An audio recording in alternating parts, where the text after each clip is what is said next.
ప్రభునందు ప్రియులారా, ప్రభు నామమున మీకు వందనములు. ఈరోజు దేవుని యొక్క వాక్య ధ్యానము ఆదికాండము 21వ అధ్యాయము 6వ వచనము. అప్పుడు శారా, దేవుడు నాకు నవ్వు కలగజేసెను, వినువారెల్ల నా విషయమై నవ్వుదురు అనెను. దేవుడు ఈ మాటలు దీవించి ఆశీర్వదించునుగాక. గమనించండి ప్రియులారా, నవ్వటము అనేది అంత తేలికైన విషయము కాదు. నవ్వు అనేది సంతోషానికి గుర్తు. మనిషి ఎప్పుడు సంతోషముగా ఉండగలడు అంటే శాంతి సమాధానముగా ఉన్నప్పుడే. ఈనాడు ఏ మనిషిలో చూసినా నిజమైన నవ్వు కనబడదు. ఎందుకంటే ఎక్కడ చూసినా కలవరము, ఆందోళన, యుద్ధములే. ఎక్కడ శాంతి ఉంటే అక్కడ సమాధానము ఉంటుంది. సమాధానము, శాంతి లేకుండా మనిషి నవ్వడం అనేది సాధ్యము కాదు. కొందరు నవ్వినట్లు, నవ్వు వారి సొంతం అన్నట్లు వారి ముఖాలలో నవ్వు కనబరుస్తూ ఉన్నారు. అది కేవలము నటన మాత్రమే. ఎవరైతే జీవితంలో నిజమైన శాంతి, సమాధానము, సంతోషము కలిగి ఉంటారో వారు మాత్రమే నిజముగా నవ్వగలరు. మరి ఎవరు నవ్వలేరని ఆలోచన చేస్తే మొదటగా అనారోగ్యముతో ఉండినటువంటి వారు, అంటే ఆరోగ్య శాతము గణనీయంగా తగ్గిపోతూ ఉంది. పేర్లు చెప్పలేని రకరకాల రోగాలు మానవుని ఆవరించి ఆరోగ్యాన్ని, ఆనందాన్ని క్షీణింపజేస్తూ ఉన్నాయి. రెండవదిగా ఆర్థిక సమస్యలో ఉన్నవారు. ఎంతోమంది ఆర్థికంగా ఎదగాలని వారు పడే కష్టము ఇంత అంత అని చెప్పలేము. రాత్రనక పగలనక ప్రయాస పడుచున్నా పట్టడి మెతుకులు పెట్టలేని స్థితిలో ఎందరో ఉన్నారు. డబ్బు లేని వారికి మాత్రమే కాదు, ఈ సమస్య డబ్బు ఉన్నవారు కూడా నిద్రపోవటం లేదు.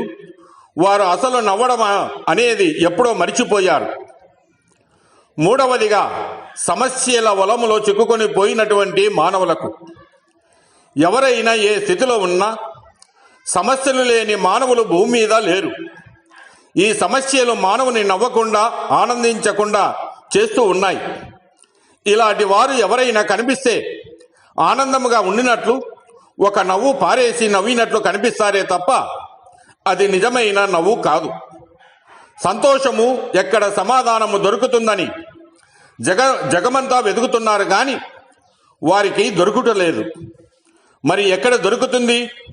లూకాసు వార్త 2వ అధ్యాయము 10 నుంచి 14 వచనాలను మనం గమనిస్తే దేవదూతలు శుభవార్తను ప్రకటిస్తూ ఇలా అన్నారు: ఆయనకిష్టులైన మనుషులకు భూమి మీద సమాధానము కలుగునుగాక అని. ఇది అందరికీ కాదు, ఆయనకిష్టమైన వారికి అది సమాధానము, శాంతి దొరుకుతుంది. మరి ఎవరు ఆయనకిష్టులైన వారు అనగా కీర్తనలో 16వ కీర్తన 3వ వచనంలో భూమి మీదనున్న భక్తులే శ్రేష్ఠులు, వారు కేవలము నాకిష్టులు అంటున్నాడు. మరి భక్తులంటే ఎవరు? సామెతల గ్రంథము 3వ అధ్యాయం 7వ వచనం ప్రకారము యెహోవా యందు భయభక్తులు కలిగి చెడుతనము విడిచిపెట్టిన వారు. అనగా పాపము అది ఏ రూపాన ఉన్నా అది నీలో నుండి తీసివేయబడితే తప్ప నీకు సంతోషాన్ని నువ్వు సొంతము చేసుకోలేవు. అయితే ఇప్పుడు నీవు చేయవలసినది ఏమిటిది అంటే యోహాను రాసిన మొదటి పత్రిక 1వ అధ్యాయం 7 నుంచి 9 వచనముల ప్రకారము మన పాపములను మనం ఒప్పుకొనిన ఎడల ఆయన నమ్మదగిన వాడును, నీతిమంతుడును గనుక మన పాపములను క్షమించి సమస్త దుర్నీతి నుండి మనలను పవిత్రులుగా చేయును. కనుక ప్రియులారా, నిజమైన నవ్వు ఉందంటే కేవలం చెడుగు విడిచి దేవునికి ఇష్టలైన ఆయన భక్తులకు మాత్రమే ఆనందించగలరు. కనుక ప్రియులారా, దేవుడు మిమ్మలను శాంతి, సమాధాన, సంతోషము కలవారై నవ్వేవారుగా మిమ్మల్ని దీవించి ఆశీర్వదించునుగాక.